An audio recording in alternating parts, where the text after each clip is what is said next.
আমাদের অনেকের এই মানসিকতা আছে, অন্যের প্রাইভেট বিষয় নিয়ে কখনো আপনি নাক গলাতে পারবেন না, কারো প্রাইভেসিতে আপনি ইন্টারফেয়ার করবেন না, কারো প্রাইভেট স্পেসে আপনি ইন্টারফেয়ার করবেন না। এটা খুব বাজে একটা স্বভাব, এটা ইসলাম হারাম করে দিয়েছে।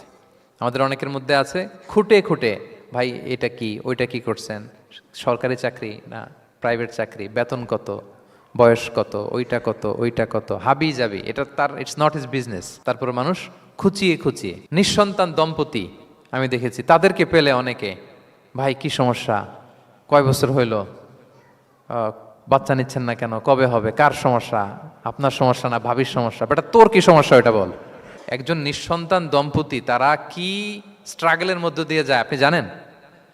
এটা তার জন্য পরীক্ষা। ওই পরীক্ষার মধ্যে আপনি খুঁচিয়ে খুঁচিয়ে, মানে সে kind of his a gynaecologist, treatment দিচ্ছে, ভাই কি হয়েছে এইটা ওইটা, তাদেরকে বিব্রত করে একটা পরিস্থিতিতে ফেলা, এম্বারাসিং একটা সিচুয়েশনে ফেলা, এটা হারাম। এই ম্যানারগুলো ইসলাম আমাদেরকে ধরে ধরে শেখায় যে এটা তোমার বিজনেস না, তুমি খুঁচিয়ে খুঁচিয়ে মানুষের ব্যক্তিগত বিষয় যেটাতে সে বিব্রত বোধ করে, এগুলো তুমি জিজ্ঞেস করতে পারো না।